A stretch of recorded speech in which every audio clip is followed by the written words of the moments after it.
Se você ainda não me conhece, muito prazer, eu sou Ana Paula Terra, eu sou advogada consumerista, sou nascida e criada em Vitória, no Espírito Santo, moro aqui e eu quero contar um pouquinho da minha história, porque eu costumo brincar que advogado iniciante é tudo igual, só muda o endereço. Então, provavelmente, alguma parte da minha história você vai se reconhecer. Então, antes de começar a fazer faculdade de Direito, eu fiz Ciência da Computação, já trabalhava na área há alguns anos, eu era concursada, eu trabalhava como analista de sistemas num banco público, que é um banco estadual aqui do Espírito Santo, e aí eu resolvi, por puro hobby, eu resolvi fazer uma faculdade de Direito, e como seria o meu segundo curso, não tive dificuldade para fazer prova, vestibular, essas coisas todas, fui me inscrevi. Quando eu resolvi fazer faculdade de Direito, entrar na faculdade, eu estava com 29 para 30 anos, e eu lembro, assim, que todo mundo achou que eu estava ficando doida, sabe? Até porque eu fiz faculdade na parte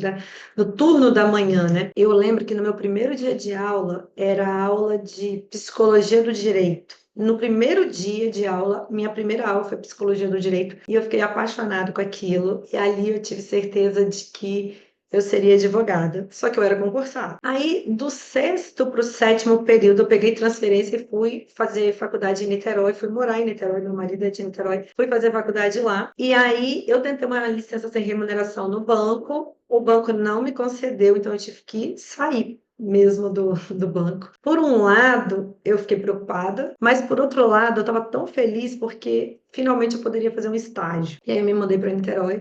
Eu só fiz os estágios obrigatórios da faculdade. Eu lembro que um dos estágios era aquele primeiro atendimento no Fórum de Niterói. Eu tinha que fazer 2 horas semanais. Eu gostei tanto que eu fazia, sei lá, 4, 5 horas todos os dias.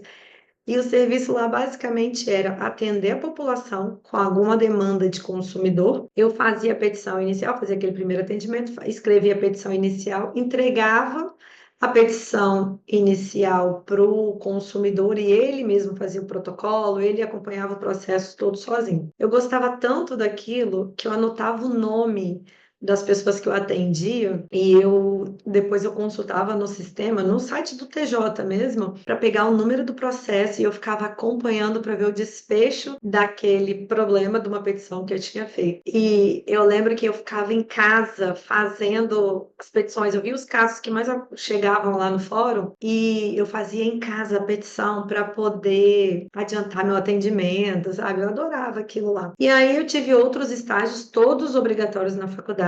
Eu cheguei a ter um estágio num escritório, mas durou uma semana, porque na época era processo físico. E a minha função era única e exclusivamente, eu morava em Niterói, o escritório era em Niterói, eu pegava a barca, atravessava para o Rio de Janeiro, eu ficava rodando todos os fóruns lá para poder tirar foto. Era processo físico, então era foto com máquina fotográfica mesmo, tirar foto de processo. Aí, segunda, quarta e sexta eu fazia isso, terça e quinta descarregava a máquina fotográfica e botava para carregar para o dia seguinte. E eu lembro que eu perguntei assim pro dono do escritório, o advogado, se eu só faria aquilo, se eu pelo menos tinha tempo de ler processo, que se eu podia analisar os processos. Ele falou assim: olha, se você conseguir tempo, você pode, mas não tem tempo, porque a gente tem muito processo e tal. E era um escritório de contencioso de massa que defendia bancos. E eu tinha acabado de sair do banco, né? Eu não trabalhava em agência, eu era analista de sistema, eu atendia Banco Central, mas eu entendia do negócio, né, do sistema bancário,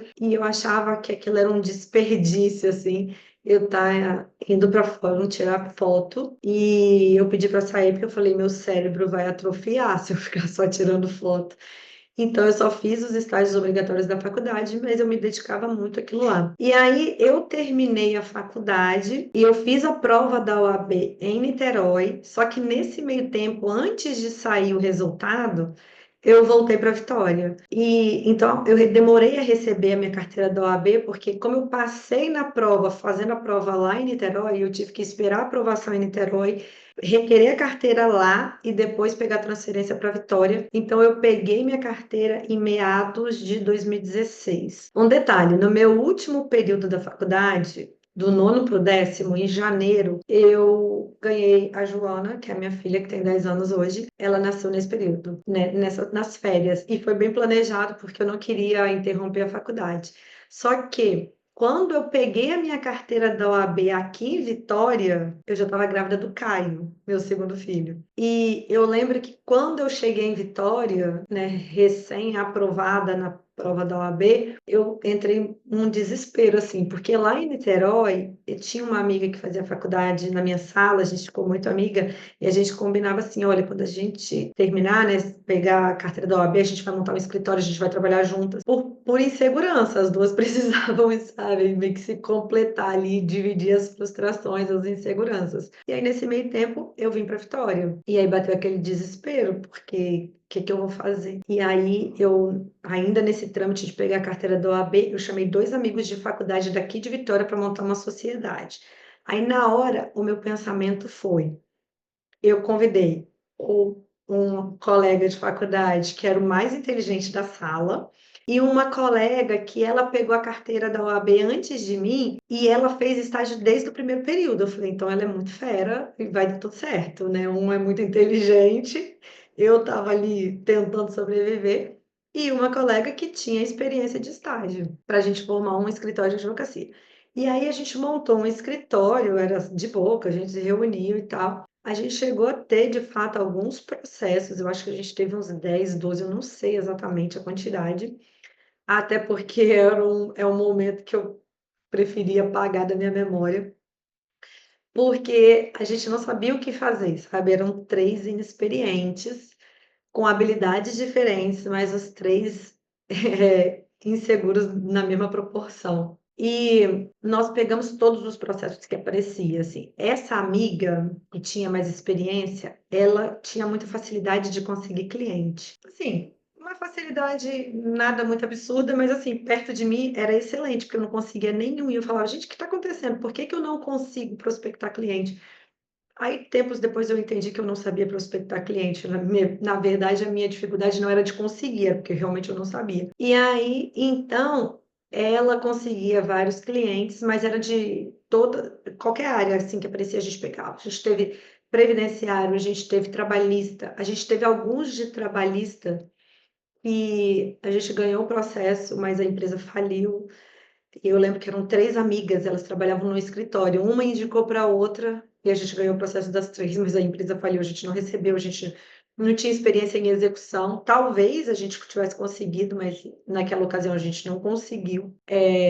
Acredito que por falta de experiência. Tivemos alguns processos contra o Estado para conseguir um tratamento para crianças com paralisia cerebral. E esse a gente ganhou o processo e só que assim, a gente bateu muita cabeça, muita cabeça. Eu lembro que era processo físico ainda na época. Eu comecei a procurar no Google alguma coisa que falava daquele tratamento e eu achei um caso idêntico ao meu numa cidade próxima minha. Eu fui até lá. Eu peguei aquele processo, era tipo muito grosso. Eu tirei xerox daquele processo e digitei ele na íntegra. E ele foi um dos meus primeiros processos. Eu copiei na íntegra aquele processo. Só que aí o que que aconteceu? Nós ganhamos o tratamento em sede de tutela inicialmente, só que a gente demorou uns 2 meses para conseguir que de fato fosse efetivado o tratamento, porque a gente não fazia ideia de como conseguir. Ah, estamos ali com aquela decisão na mão e agora faz o quê?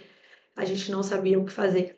Eu falo que, graças a Deus, eu não encontrei com as mães dessas crianças desde então, porque realmente eu tenho vergonha, sabe, de não ter dado um atendimento efetivo, né, do resultado. Eles ganharam, mas assim, sei lá, atrasou 2 meses o tratamento. Uma criança com paralisia cerebral é muita coisa. Então a gente ficou ali batendo cabeça, tentando resolver, até que a sociedade se desfez naturalmente. E aí, lembra que eu tinha dois filhos pequenos? E aí eu dava essa desculpa. Quando alguém falava assim, ah, você está advogando? Eu falava assim, não, porque eu tô com as duas crianças pequenas, né? Tem o Caio e a Joana, estão muito pequenininhos. Mas não era essa a real desculpa, assim, sabe? O real motivo. Era a desculpa, mas não era o real motivo. O real motivo é porque realmente eu estava muito insegura, não sabia o que fazer e paralisada pelo medo.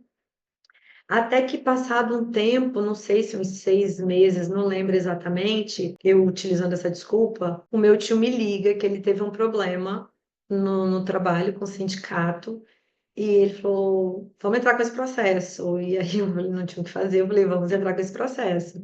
Eu estava muito certa de que eu sabia o que eu estava fazendo. E eu estava muito certa que a gente ia ganhar aquele processo. E eu perdi o processo e ele foi condenado em R$ 5.000 de honorário de sucumbência.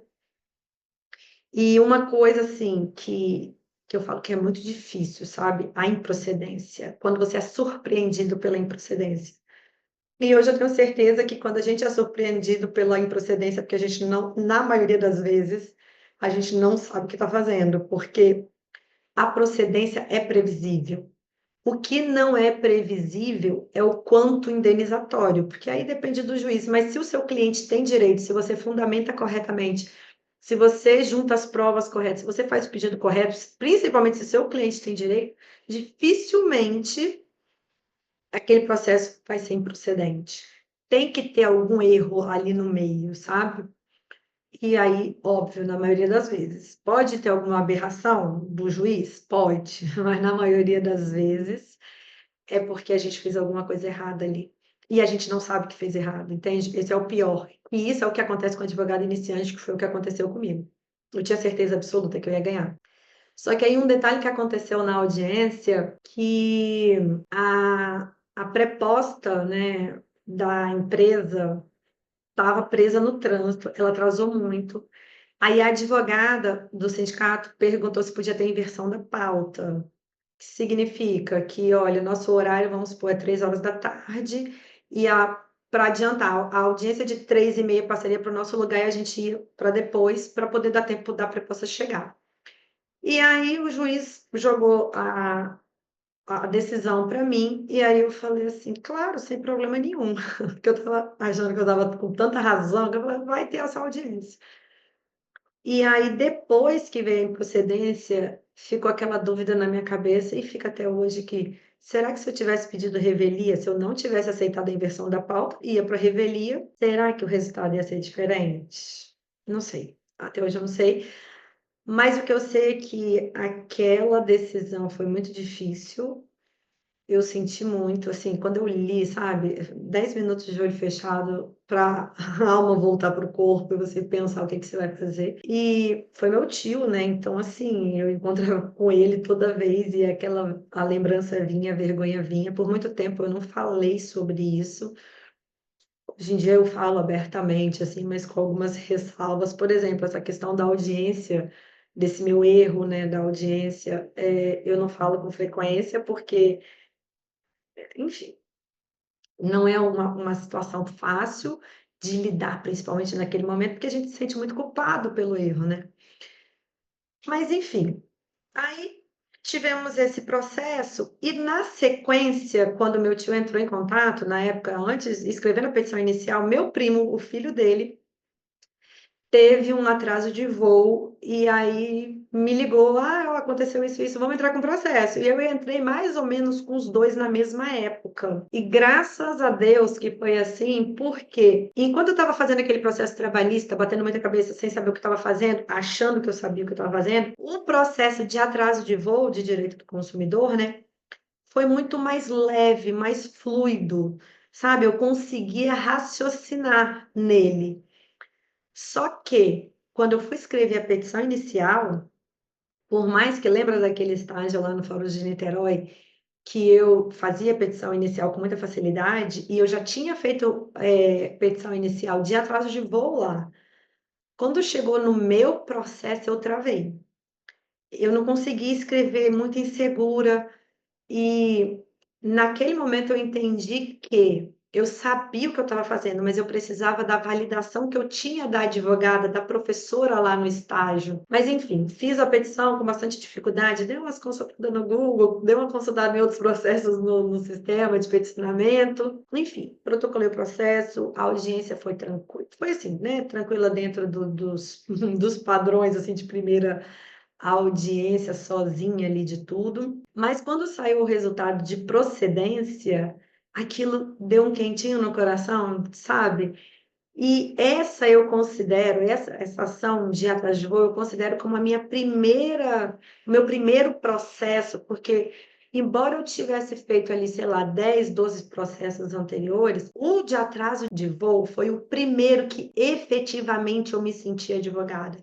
Eu sabia o que eu estava fazendo, eu conseguia raciocinar no processo, sabe? Tinha uma lógica do que estava acontecendo, sabe? E por muitas vezes você vai me ver falando, assim, que o meu primeiro processo de atraso de voo, mas assim, foi o meu primeiro processo em que eu me senti advogada, porque eu já tinha tido vários outros processos anteriores. E aí esse processo foi tão importante para mim que ali eu fiz uma avaliação, assim, da minha advocacia, porque ali foi a primeira vez que eu tive prazer de advogar. Foi prazeroso atuar naquele processo. E aí eu entendi que advogar do jeito que eu estava advogando, batendo cabeça, com vergonha dos meus clientes, não era o jeito certo, estava muito errado aquilo. E ali eu decidi focar no direito do consumidor e desde então eu advogo exclusivamente no direito do consumidor. E aí pula para 2019, eu entrei para o Instagram para prospectar cliente. Eu lembro que eu fiz uma consultoria com um advogado e ele falou o seguinte, de tudo que ele falou, foi uma consultoria de 1 hora. A única coisa que eu lembro foi, se você não está no Instagram, você precisa entrar para o Instagram. E aí, naquele mesmo dia, eu criei um Instagram. Eu não fazia ideia do que eu estava fazendo. O site do Senado, o Instagram do Senado, eu não sei agora, porque eu não tenho acompanhado, mas antigamente era todo cheio de desenzinho, bonequinhos, bichinhos assim. E aí, aquilo era a minha referência. Meu Instagram era assim, todo de bonequinhos no Canva, sabe? Umas coisas bem infantilizadas. E aí eu comecei a instruir o consumidor ali, eu ficava dando dicas, falando assim, era bem institucional, sabe? Só foto, eu não aparecia, eu não falava. Só que aí, logo depois, sei lá, uma semana depois que eu abri meu Instagram, ou mais ou menos naquela semana, teve a questão da Avianca, que a Avianca parou de operar no Brasil, e aí os voos foram cancelados. Eu falava de manhã, de tarde, de noite. Falava não, que eu não falava no Instagram. Eu postava, fazia posts fixos, assim, ensinando o direito do consumidor em relação às passagens da Avianca. E aí, com 15 dias, eu tive meu primeiro cliente no Instagram, prospectado no Instagram. Era um cliente de São Paulo e eu aqui no Espírito Santo. E aí, nesse meio tempo, eu prospectando cliente no Instagram, eu recebia muitos relatos de advogadas, mulheres, normalmente recém-formada ou que tinha OAB há muito tempo e não advogava, tirando dúvidas de direito do consumidor comigo. Porque eu sempre tive um linguajar muito simples. E então eu falava para cliente e acabava conectando com o advogado. Até porque eu achava na minha cabeça que eu precisava instruir o cliente do tipo: olha, se o cliente entender que ele tem direito à informação, ele não vai ser lesado, porque ele vai conseguir argumentar. E então eu queria ensinar o consumidor, como ele agir perante a empresa e tal. Então, eu acho que isso também atraía o advogado, né? Principalmente o advogado iniciante. E eu recebia muito direct de pessoas querendo tirar dúvida, pedindo ajuda, muitos falando que iam desistir, muitas advogadas falando que ia desistir. E aí, quando eu começava a conversar no direct, eu descobria que a pessoa nem tinha começado, nem tinha tentado, sabe? E aí, nesse meio tempo, surgiu essa oportunidade de criar um curso e daí surgiu o primeiro workshop. Eu acho que o nome era Meu Primeiro Processo, ou do Zero a Praticar Consumerista, alguma coisa assim. Era um workshop gratuito que eu ensinava um grupo de advogadas. Normalmente era mulher que mais me... Até hoje, quem mais me segue no Instagram é mulher. Eu enviava por e-mail, assim, 7 aulas, sabe? Dos passos, do que fazer para um processo. Tinha processo de atraso de voo, eu ensinava processo de atraso na entrega do produto.